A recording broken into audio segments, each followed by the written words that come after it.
Ahora los invito a escuchar una plática, pues, francamente deliciosa de Shai Pirón. Él fue secretario de Educación en Israel y una de las cosas que hemos querido es darles a todos ustedes puntos de vista de personas de todo el mundo. Ya vimos personas de la India, de México, de Estados Unidos, ahora de Israel, para que veamos cómo tenemos mucho en común los sistemas educativos que resolver, retos muy parecidos en todo el mundo y particularidades que nos llevan pues, a tener una política educativa nuestra, nacional, mexicana. Pero la reflexión siempre nos ayuda y este hombre de lo que habla es de derribar muros, de tener una educación en la cual pues, tengamos todos el desarrollo de las capacidades más que solamente una instrucción desde el punto de vista academicista. Entonces, creo que todos lo vamos a disfrutar y que vamos a aprender no solo de verlo, sino de la reflexión posterior entre todos nosotros. Corre video. Look at me. I was the Minister of Education in Israel. I met a lot of ministers, prime ministers, presidents of all over the world. I taught at the best law schools in Israel. 17 years I was a principal of one of the big schools in Israel. I was a pretty good student and I have wonderful grades in English. And now for a month I can't sleep. I can't sleep because I'm afraid to speak with you in English. I'm not sure that I will be able to express myself properly in English. So my question is, why? Why wonderful students cannot speak in English? If it was only my private problem, I would never stand here and tell you about my private problems. But I think that it's a problem of thousands of students all over the world. Our teachers teach us a lot about grammars, and most of us can't give small presentation in English. Now we have two options, because we need to translate our learning from the books to the life. So now we have two options, or to sing together the anthem of my generation from the famous album of Pink Floyd, We Don't Need No Education, or break the wall and change the learning from repetition learning to meaningful learning. I used to spend an hours in the closet. Yes, you heard right, I was in high school and I hated school, even though I loved to learn. So I hid in a closet and read books. For me, the classroom was an inspiring place. I usually felt that nothing, but nothing, do something for my life, and nothing is really important for me and for you. And I think that the kind of thing that wouldn't really help me to realize my small dream to fix the world, Tikkun Olam. The many exams I passed did not prepare me for real life. Nothing taught me how to listen, how to feel, how to love, how to live, and how to be happy. Yes, that's right. To love and be happy. John Lennon's words, understand this, help me to understand it. Let's do it together. It's wonderful words. He said, when I was 5 years old, my mother always told me that happiness was the key to life. When I went to school, they asked me what I wanted to do When I grow up, I wrote down happy. They told me I didn't understand the assignment, and I told them they didn't understand the life.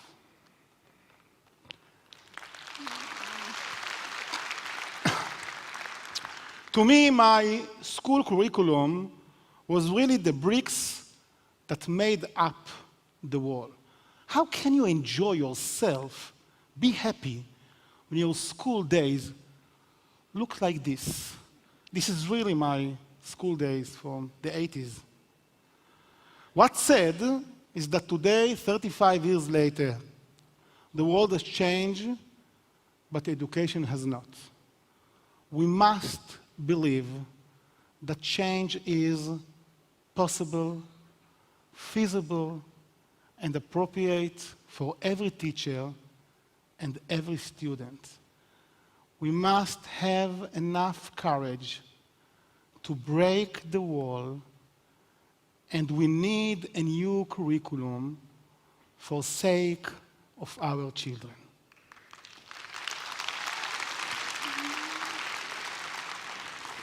We have another problem, the political correctness. We have stopped talking about meaningful things like values and morals. Education and fear do not go together. Education and fear do not go together. When teachers are too afraid to talk about the why, they focus on how. The change they really need in the classroom haven't happened yet. I would like to suggest a formula. You know, in Israel now, everybody wants to talk about math and formula, so I would suggest a formula for effective learning.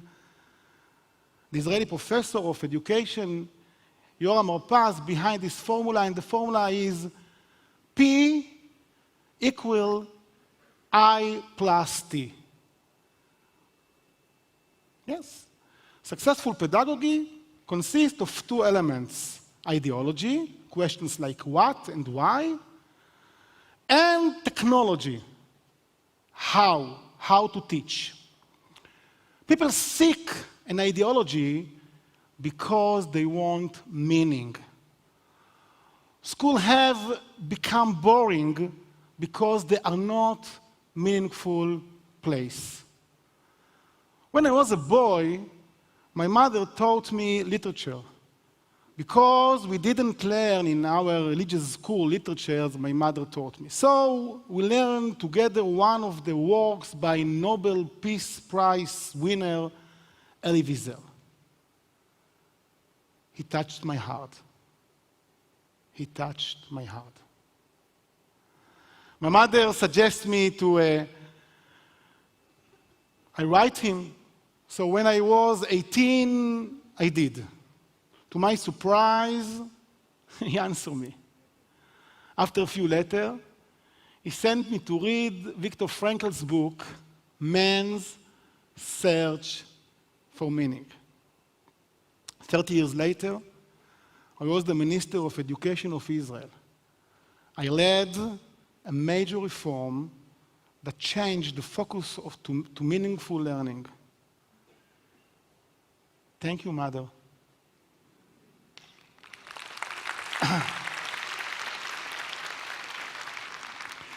The seeds for this reform were planted when I was 18. From Wiesel and Frankel, I learned that meaning transforms life. P equal I plus T is the first step in breaking the wall. It isn't enough. Let's go up one more level from pedagogy to education. Education is complex because it compels love. I remember an outstanding student who was sitting an important physics exam. She sat and didn't do a thing. Her teacher, a superb educator, went over to her, gave her a hug, and told him it's okay. Be relaxed. I still know you are an excellent student. So the girls took out her pen and began to answer the test. The teacher showed me a note the student had written on the exam together with a smiley face. Dear teachers, he said, thank you. No one has hugged me in a month. These girls teaches us that love for children is the foundation and perhaps the essence of education. Love is able to multiply the power of ideology and technology. Now, the proposed formula is E, education, equals life times ideology plus technology. Children are not an iPhone. Without love, they don't function. Teachers must not be afraid to show love for the students. I admit that I love my student, each and every one. Without love in education, there can be no excellence.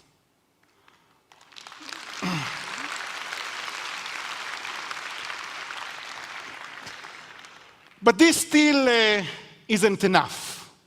We need to break down one more brick in the wall. We need a new school curriculum. Here's what I propose. Cancel regular subjects, and replace them with areas of meaning. For example, forget teaching history, Bible, and literature separately.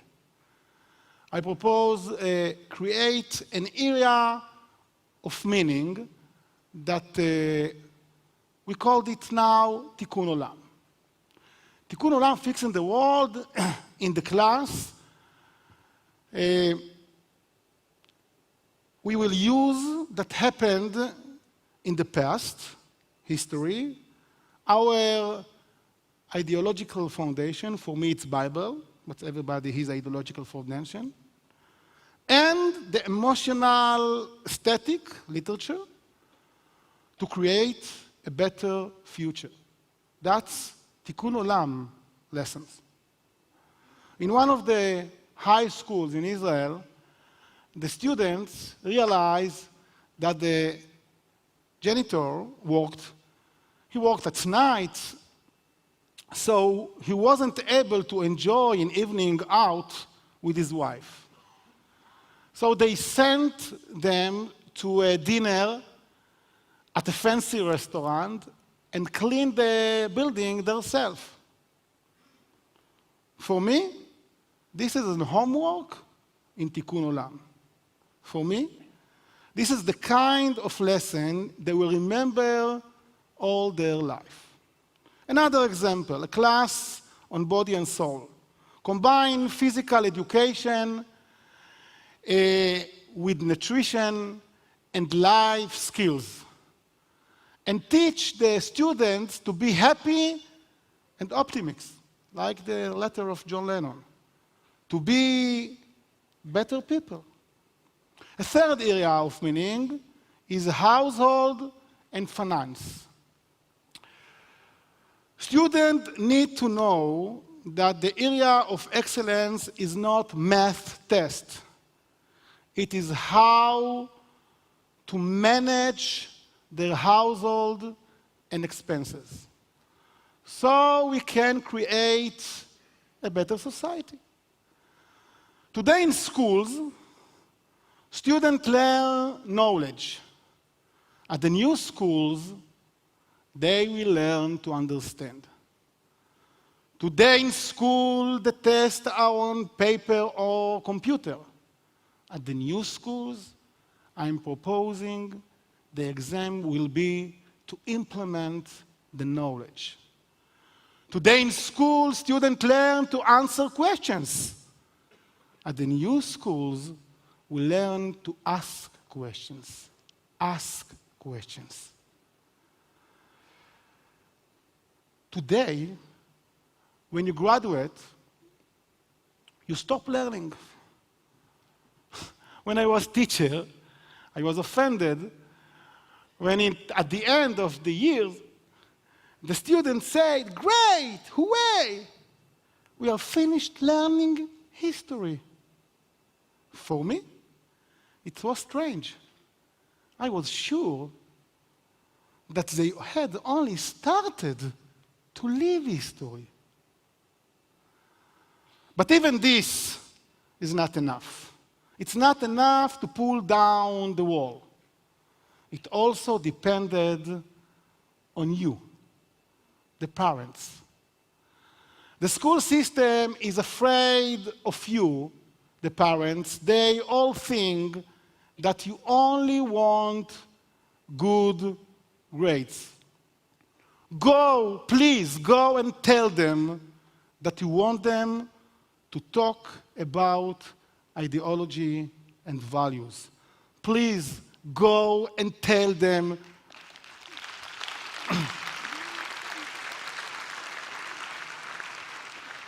please go and tell them to help your children search of meaning.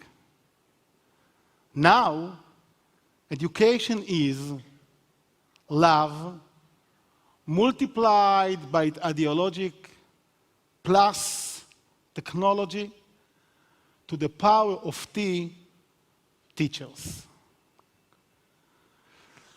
This is Rabbi Meir Shapiro, the rabbi of the Lublin city in Poland. His life's mission was to establish the Yeshiva Chachmei Lublin. When the building was completed, the rabbi had a verse from the Bible inscribed on the building. Lechu banim, shim'u li, irat Adonai alametchem. You know, he said, most teachers think teaching is when the children are near you, here, near me. But I want you to know that everything starts when you live.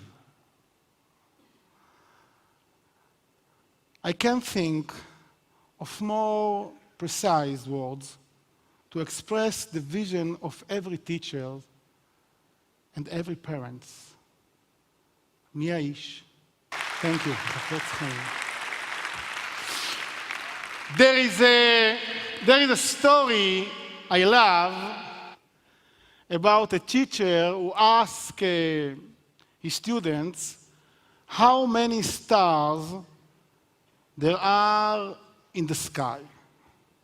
One student answered that his grandfather told him there are 2 million stars in the sky. Another student says that there are 50,000. And one boy replies that they are just 1 star in the sky. The teacher decides to investigate this child because it's a strange answer. When he goes to the boy's home, he discovers that the child lives in an attic with no windows. This boy can see only 1 star. As a student, I had years of this. I had teachers who prevented me from seeing the star in the sky, because they were sure that you and the Minister of Education wanted children to be goal-oriented, achievements and tests. My biggest dream is to teach them that the sky is with full stars.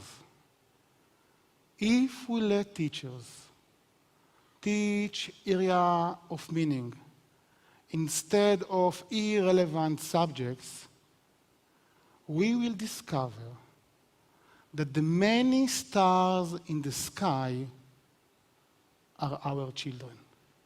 Thank you.